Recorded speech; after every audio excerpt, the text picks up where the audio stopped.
नमस्कार, स्वागत है आपका। आप देख रहे हैं हर खबर बिहार झारखंड। मैं हूं आपके साथ अनाया शर्मा। शुरुआत करेंगे बुलेटिन के विस्तार से। बिहार में दूसरे चरण का चुनाव संपन्न हो गए हैं। दूसरे चरण की समाप्ति पर बिहार राज्य निर्वाचन आयोग ने प्रेस कॉन्फ्रेंस कर दिन भर की गतिविधियों के बारे में जानकारी दी। ईवीएम खराबी की रिपोर्ट मिली और कितनी जगह हिंसा की खबर सामने आई। हालांकि चुनाव आयोग ने इस बार 50% से ज्यादा मतदान होने पर राहत की सांस ली है।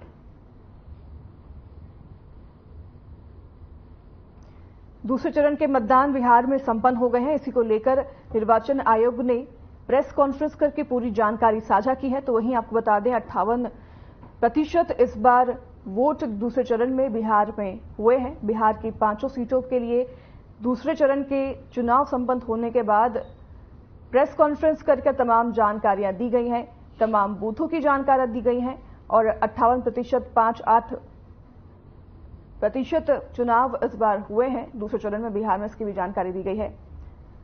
प्रेस कॉन्फ्रेंस कर ये तमाम जानकारी साझा की गई, जिसमें यह भी बताया गया कि 58.58% मतदान इस बार दूसरे चरण में बिहार के 5 लोकसभा सीटों पर हुए हैं।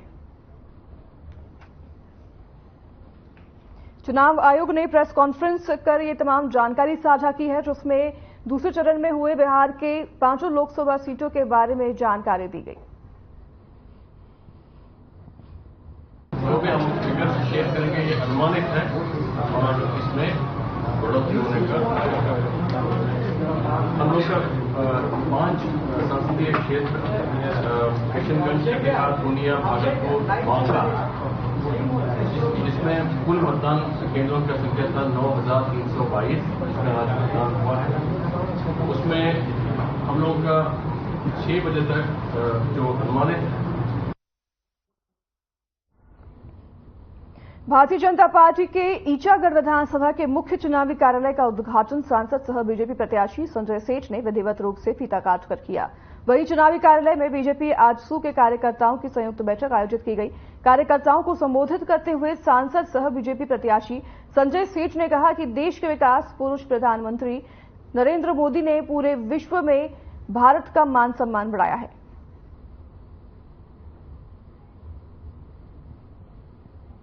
बीजेपी चुनाव कार्यालय का उद्घाटन हुआ और संजय सेठ ने फीता काटकर कार्यालय का उद्घाटन किया। इस दौरान उन्होंने अपने स्पीच में कहा कि प्रधानमंत्री नरेंद्र मोदी ने हमारे देश का गौरव बढ़ाया है और तमाम सरकार की उपलब्धियां उन्होंने गिनाई। तो वहीं प्रधानमंत्री नरेंद्र मोदी की काफी सराहना उन्होंने की। इस दौरान काफी संख्या में कार्यकर्ता और लोग मौजूद रहे। बीजेपी आजसू कार्यकर्ताओं की बैठक की गई थी और इस बैठक में बीजेपी चुनाव कार्यालय के उद्घाटन भी किए गए। बैठक में तमाम बातों पर चर्चा की गई और चुनाव को लेकर भी चर्चा की गई। इस दौरान सभी कार्यकर्ताओं ने मौजूद होकर चुनाव पर चर्चा की है। बीजेपी चुनाव कार्यालय का उद्घाटन हुआ है और आज उद्घाटन में बीजेपी आजसू कार्यकर्ताओं की बैठक भी हुई है।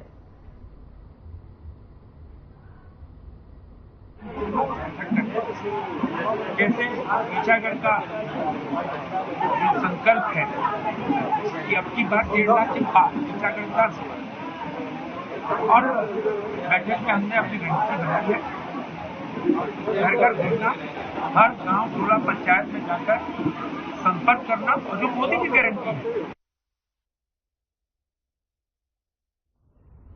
बिहार जनता दल यूनाइटेड के प्रदेश अध्यक्ष उमेश सिंह कुशवाहा ने बयान जारी कर कहा कि वर्ष 1995 से 2005 तक बिहार की कानून व्यवस्था का खस्ता हाल हुआ और इस दौरान उन्होंने आरजेडी की तत्कालीन सरकार में रणनीति के तहत राज्य में अपराध उद्योग को खाद पानी देने का काम किया है, ये भी कहा। तो उन्होंने आगे कहा कि पहले आरजेडी द्वारा पोषित गुंडों और अपराधियों ने प्रदेश की शासन व्यवस्था को पूरी तरह हाईजैक कर लिया था।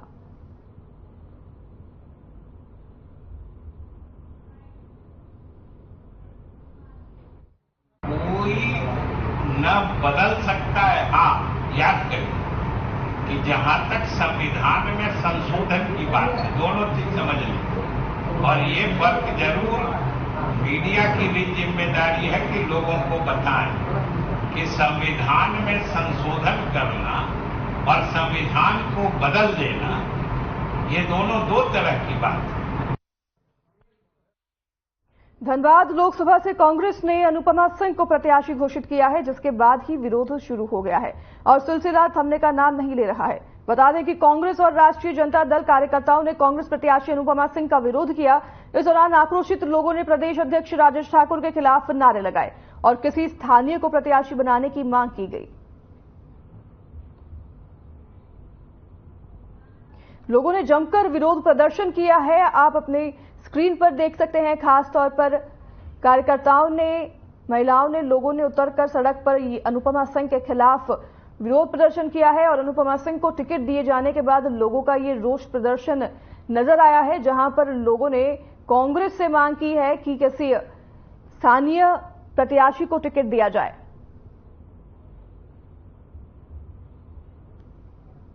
कांग्रेस ने अनुपमा सिंह को टिकट दिया है, जिसके बाद से लोगों में ये रोष देखा गया और लोगों ने रोष के बतौर सड़क पर उतरकर प्रदर्शन किया है। धनबाद में बाहरी प्रत्याशी नहीं चलेगा, इसके लिए हम लोग विरोध कर रहे हैं। यहाँ पे अनुपमा सिंह का कोई कुछ नहीं जानता उसके बारे में, उसको कांग्रेस पार्टी में कोई जगह नहीं है। वो कांग्रेस पार्टी के लिए क्या है, उसको क्यों यहाँ पे खड़ा किया गया है, इस चीज के लिए हम लोग विरोध कर रहे हैं। बहुत सारे ऐसे लोकल प्रत्याशी हैं जिनको कांग्रेस को टिकट देना चाहिए। राजेश ठाकुर ये अन्याय किया है धनबाद के वासियों के साथ में। बिहार के जहानाबाद जिले के लोकसभा संसदीय क्षेत्र के राष्ट्रीय जनता दल के प्रत्याशी डॉक्टर सुरेंद्र प्रसाद यादव जहानाबाद पहुंचे। इस दौरान राष्ट्रीय जनता दल के नेता और कार्यकर्ताओं ने डॉक्टर सुरेंद्र प्रसाद यादव का जोरदार स्वागत किया। इस मौके पर डॉक्टर सुरेंद्र यादव ने कहा कि वो इंडिया गठबंधन की तरफ से जहानाबाद लोकसभा संसदीय क्षेत्र के प्रत्याशी के रूप में आए हैं। इसके साथ ही उन्होंने कहा कि जहानाबाद की जनता संघर्षशील है और यहां की जनता सब कुछ जानती है।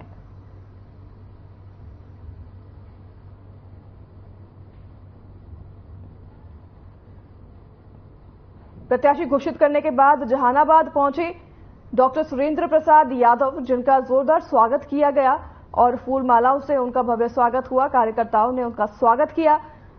प्रत्याशी घोषित होने के बाद पहली बार जहानाबाद पहुंचे हैं, जहां पर अपने दौरे पर रहे हैं डॉक्टर सुरेंद्र प्रसाद यादव। उन्होंने लोगों से मुलाकात की है। इस दौरान कार्यकर्ताओं ने उनका फूल मालाओं से भव्य स्वागत किया है।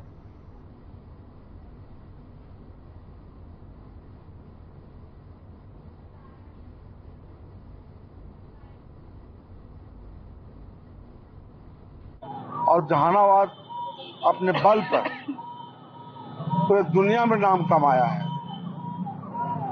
यहीं से एक वीर योद्धा खड़ा होकर गए थे, जीत के और लोकसभा में नाम पैदा किए। जहानाबाद एक ऐसा जगह है जहां से बड़े से बड़ा नेता जो देश में नाम कमाया है, वह किंग महेंद्र भी और रमाश्रय बाबू भी। हम न समझते कि किंग महेंद्र से और रमाश्रय बाबू से भी कोई बड़ा योद्धा होगा।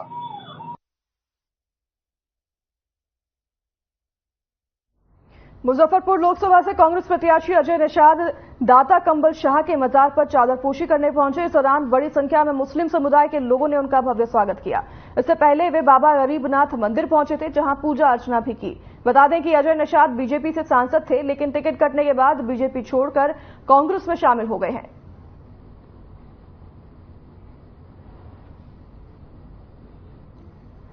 दाता कंबल शाह पर पहुंचकर उन्होंने चादरपोशी की है, तो वहीं बाबा गरीबनाथ मंदिर भी पहले वो गए थे।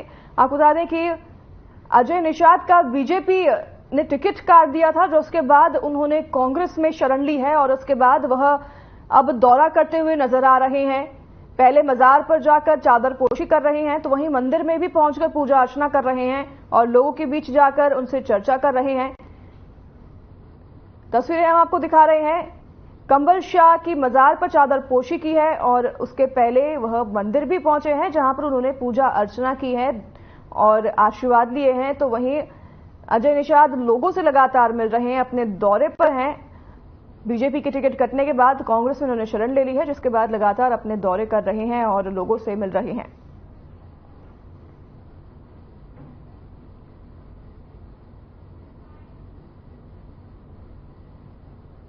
हम लोग सभी धर्म को मानने वाले राजनीतिक लोग हैं और सभी का जन समर्थन चाहिए। हिंदू मुस्लिम सिख ईसाई सब हम भाई भाई हम लोग हैं। तो उसी के समर्थन के कड़ी में, क्योंकि अब चुनाव अभियान का शुरुआत हो चुका है, तो उसी के कड़ी में पहले आज गरीब स्थान भी गए थे, वहाँ के बाद यहाँ है। क्योंकि कोई भी राजनीतिक दल शुरुआत करता है तो दोनों जगह से करता है। अच्छा, तबलीगी जमात को लेके नाराज है मुसलमान नहीं, देखिए उस समय बहुत पहले ये जो कोविड काल का ये बयान है।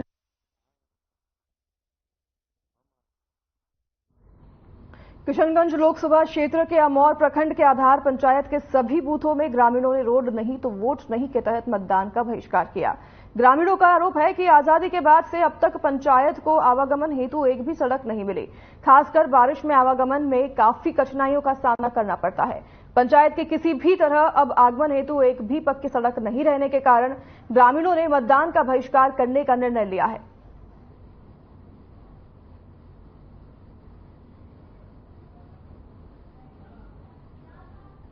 ग्रामीणों ने ये रोष प्रदर्शन किया है, जिसमें ग्रामीणों ने एक साफ तौर पर ऐलान किया है कि अगर रोड हमारे क्षेत्र में नहीं बनाई जाती है तो हम वोट नहीं डालेंगे।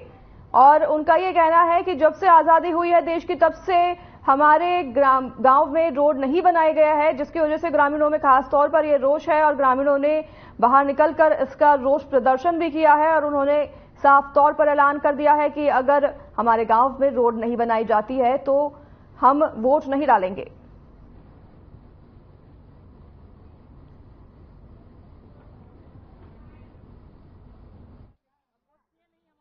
क्या समस्या आप लोगों को? समस्या ये है कि भाई रोड तो एक तो है नहीं, सैलाब आ जाता तो एक गांव दूसरे गांव से जुड़ता ही नहीं है, बिल्कुल गांव बिल्कुल खाली पड़ जाता है, रोटी पे मोहताज हो जाता है, सहारा नहीं मिलता कुछ रोड की वजह से। एक गांव दूसरे गांव को जोड़ ही नहीं पाता है, इसलिए आप लोगों ने ये मतलब बहिष्कार किया। 75 जब से हिंदुस्तान आजाद हुआ अब तक हम लोगों को आजादी मिली नहीं है। आज किसान का थोड़ी सी बारिश हो जाए तो किसान का मक्का घर में सड़ जाएगा। कोई बीमारी होती है, किसी को खटिया पर लेकर के 2 किलोमीटर दूर जाना पड़ता है। ऐसे में पिछले साल टेम्पो से गिरते ही बीमारी को लेकर बचाएंगे या अपने को बचेंगे, इस तरह ऐसा हाल है कि कहते कहते थक गया। विधायक को कहते MP को जो भी है सब अपना फायदा लेकर के चलेगा। मोहम्मद सरवर आलम। क्या समस्या है? समस्या ये है कि अधांग पंचायत से चौ तरफ से घिरा हुआ, जाने का कोई रास्ता ही नहीं है। इसलिए आप लोग क्या कर रहे हैं आज? वोट का बहिष्कार कर रहे हैं। 15 साल से ये यहाँ का आदमी ना उत्तर जा पा रहा, ना पूरब ना दक्षिण।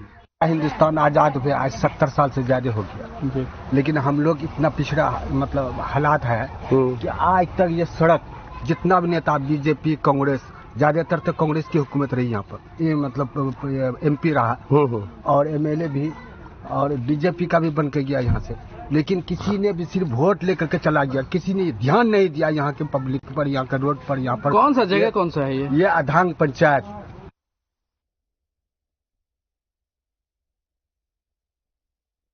सारण छपरा में स्कूली वैन में अचानक आग लग गई, जिसमें 5 बच्चे गंभीर रूप से झुलस गए। मामला बनियापुर का बताया जा रहा है, जहां कोल्हुआ बाजार स्थित न्यू गुरुकुल शिक्षा निकेतन के बच्चे स्कूल से लौट रहे थे। इसी बीच दाढ़ीबाड़ी मुख्य सड़क पर स्कूली वैन में आग लग गई, जिसमें तकरीबन आधा दर्जन बच्चे झुलस गए, जिन्हें सदर अस्पताल में भर्ती कराया गया है। वहीं घटना की सूचना पर पहुंचे SDM संजय कुमार राय ने घटना का जायजा लिया और बताया कि बच्चे खतरे से बाहर हैं। घटना की प्रशासनिक जांच भी शुरू कर दी गई है और आगे की कार्रवाई भी जारी है।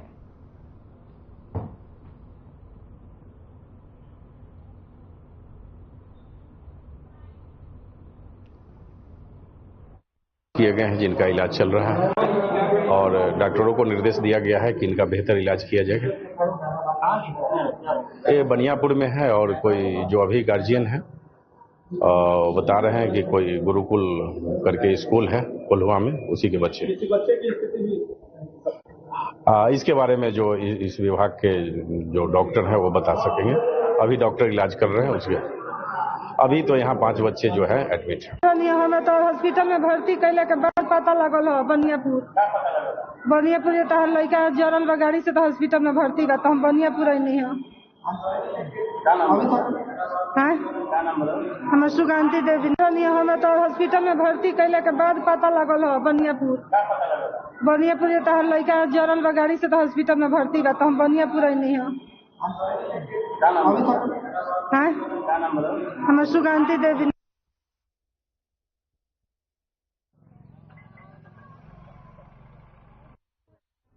जमुई जिले में 24 मार्च को 2 युवक के साथ हथियार के बल पर मारपीट की गई। इस मामले में पुलिस ने 3 अभियुक्तों को गिरफ्तार किया है, जिससे पुलिस शख्स से पूछताछ कर रही है। गिरफ्तार अभियुक्त की पहचान छोटू सिंह, चिंटू यादव और बबलू यादव के रूप में हुई है। इस मामले को लेकर गिरफ्तारी के संबंध में जमुई के एसडीपीओ सतीश सुमन ने इस मामले की जानकारी दी है।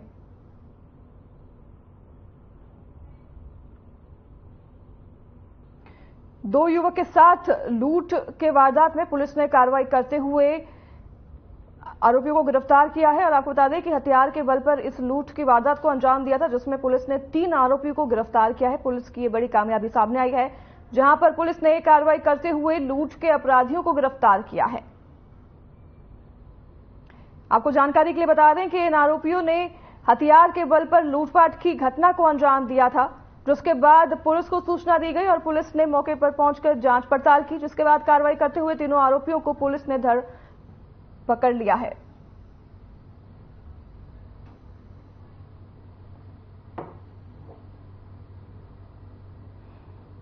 दिनांक 24 मार्च 2024 को एक लूट की घटना कारित की गई थी।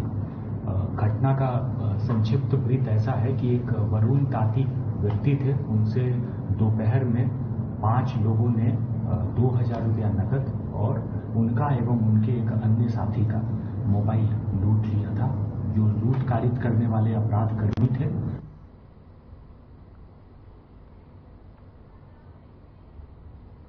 धनबाद एसीबी की टीम ने बलियापुर प्रखंड अंचल कार्यालय में दबिश दी है। एसीबी की टीम ने block coordinator Jayant Kumar day को 30,000 घूस देते हुए रंगे हाथों दबोच लिया है। लगभग 1.5 घंटे की कार्रवाई के बाद जयंत कुमार डे को टीम ने गिरफ्तार कर अपने साथ कार्यालय ले गई है। तो वहीं आपको बता दें कि एसीबी की कार्रवाई से बलियापुर प्रखंड अंचल कार्यालय में हड़कंप मच गया है। बताया जा रहा है कि बलियापुर बिखराजपुर के ही ठेकेदार मोहम्मद इरशाद से 5 लाख रुपए से बने फाइबर ब्लॉक के काम का बिल पास कराने को लेकर 30,000 की घूस मांगी गई थी।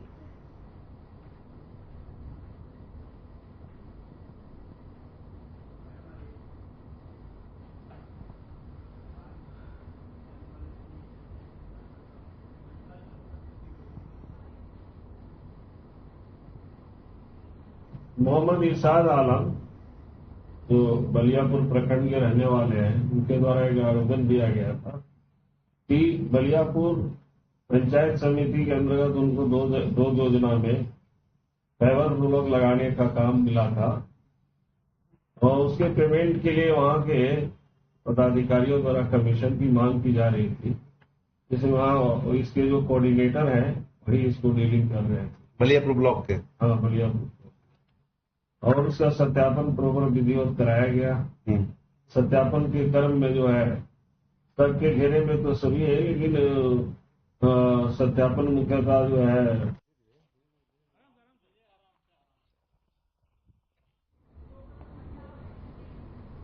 सरायकेला जिले के तिरुलडीह थाना क्षेत्र में शनिवार को डीएमओ ज्योति शंकर सतपथी ने दबिश दी है। दबिश के दौरान अवैध रूप से भंडारण कर रखे करीब 20 लाख अवैध बालू के साथ 3 ट्रैक्टर जब्त किए गए हैं। वहीं इलाके के बालू माफियाओं में हड़कंप मच गया है। गुप्त सूचना के आधार पर जिला खनन पदाधिकारी ने अपने विशेष दस्ते के साथ दबिश दी। फिलहाल पूरे मामले की जांच जारी है।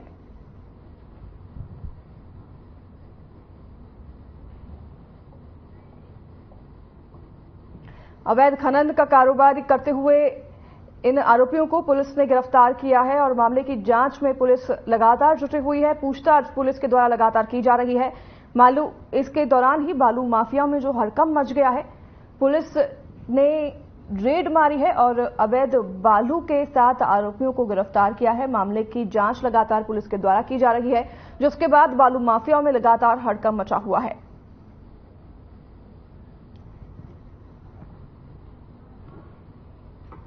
धनबाद के गोल्फ ग्राउंड में शनिवार और रविवार को बीसीसीआई की ओर से 2 दिनों के लिए फैन पार्क का आयोजन किया जा रहा है और इसमें क्रिकेट प्रेमी बड़ी स्क्रीन पर आईपीएल मैच का मजा लेंगे। हर चौक चौके और छक्के पर तालियां बजेंगी और दर्शकों का उत्साह देखने लायक होगा। शुक्रवार को एलसी रोड स्थित एक होटल में प्रेस कॉन्फ्रेंस कर बीसीसीआई से आए सत्यपाल, जेएससीए के mayor member Vinay Singh, DCA के महासचिव उत्तम विश्वास व अन्य ने यह जानकारी दी।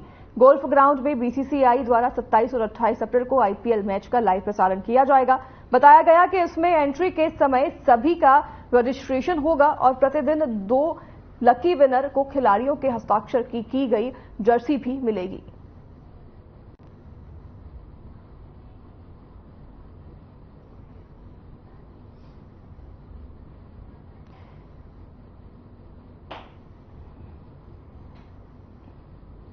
फैंस के लिए ये बड़ी खबर है, जहां पर सभी को अब बड़े स्क्रीन पर आईपीएल मैच दिखाया जाएगा और इसमें और एक बड़ी बात यह है कि लकी विनर्स को क्रिकेटर्स द्वारा हस्ताक्षर की गई जर्सी भी दी जाएगी। फैंस के लिए, क्रिकेट फैंस के लिए, आईपीएल फैंस के लिए खास तौर पर यह आयोजन किया गया है, जिसमें गोल्फ ग्राउंड में 27 और 28 तारीख को बड़ी स्क्रीन पर सभी फैंस को आईपीएल मैच दिखाया जाएगा। फैन पार्क का आयोजन बीसीसीआई जेसीए के सहयोग से हर साल कराती है, क्योंकि यहाँ के खेल प्रेमी और खिलाड़ियों को जो आज के दिन में स्टेडियम जाके मैच को नहीं देख सकते, इंटरनेशनल मैच को, वो यहाँ पर अपने मैच देख सकते हैं और मैच का अपना मजा लुत्फ उठा सकते हैं। और सबसे बड़ी बात है कि यहाँ के जो पिछली बार जो मैच आईपीएल फैन पार्क जो लगी थी, IIT Dhanbad Jharkhand school innovation challenge 2024 का आयोजन करने जा रहा है, जिसमें झारखंड के सभी तरह के स्कूली छात्र छात्राएं प्रतियोगिता में भाग लेंगे। बता दें कि स्कूली छात्रों के बीच इनोवेशन की प्रतियोगिता होगी। जूनियर और सीनियर ग्रुप में जिन प्रतिभागियों के आइडिया को पहला, दूसरा और तीसरा स्थान मिलेगा, उन्हें नगद पुरस्कार और सर्टिफिकेट देकर सम्मानित किया जाएगा। संस्थान के डायरेक्टर जेके पटनायक ने इसकी जानकारी दी है। कार्यक्रम के बारे में ऐसा है कि हमारा एक टाइमलाइन हम लोग मेंटेन कर रहे हैं। पूरा ये जो झारखंड स्कूल इनोवेशन चैलेंज 2024, जिसका नाम हम लोग दिए हैं, कोड नेम दिए हैं आविष्कार 4.0, यही है कोड नेम इसी का, झारखंड स्कूल इनोवेशन चैलेंज का 2024 का। इसमें हम लोगों का जो टाइमलाइन है वो आज से इसका शुरुआत हो रहा है रजिस्ट्रेशन के लिए, एंड ये चलेगा, आपका कंक्लूड होगा 10 अगस्त को। पूरा जितना भी हमारा प्रक्रिया है वो 26 अप्रैल से शुरुआत होगा उसका। ये कोई धनबाद के लिए केवल नहीं है, पूरे झारखंड के लिए है। आप उस स्कूलों की बात करें जो प्राइमरी विद्यालय हैं या सरकारी विद्यालय हैं, जहाँ पे उनको टिंकरिंग करने के लिए व्यवस्था नहीं है, ऐसे बच्चों को हम अपने आईटी में एक प्लेटफॉर्म दे रहे हैं और आईटी के प्लेटफॉर्म में आके हमारे मेंटरशिप के सहयोग से, हमारे साधनों के सहयोग से कुछ लर्न कर रहे हैं।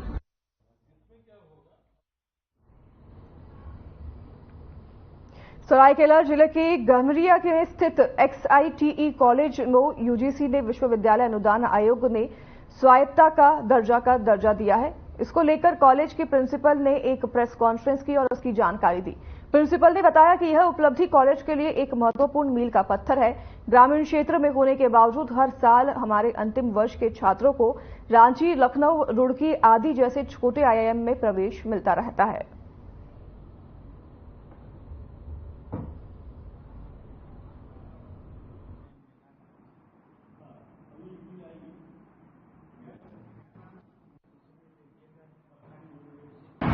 मैं XITE कॉलेज का प्रिंसिपल हूँ। आज हम लोगों के लिए एक खुशी का दिन है, क्योंकि यूजीसी द्वारा हम लोगों को ऑटोनॉमी मिल गया है। इससे हम जितना तक मेहनत किए हैं उसको और आगे बढ़ाकर हम गुणवत्ता रूप में एजुकेशन हमारे इलाका के बच्चों को दे सकें।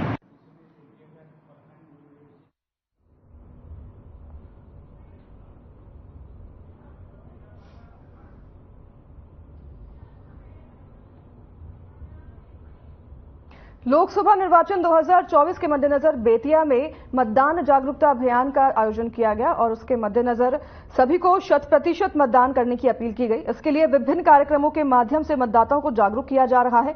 इस कड़ी में नरकटियागंज हाई स्कूल चौक से एसडीएम सूर्य प्रकाश गुप्ता ने हरी झंडी दिखाकर मतदाता जागरूकता रैली को रवाना किया। रैली के माध्यम से खिलाड़ियों ने मतदाताओं को मत का प्रयोग करने हेतु जागरूक एवं प्रेरित किया।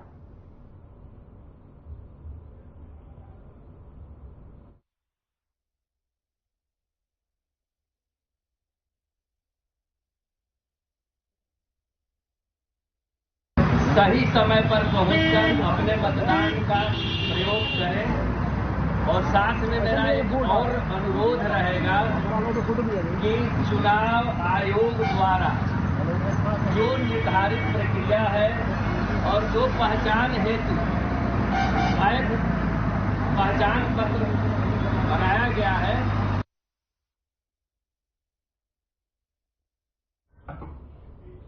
तो फिलहाल इस बुलेटिन में हमारे साथ बस इतना ही। नमस्कार।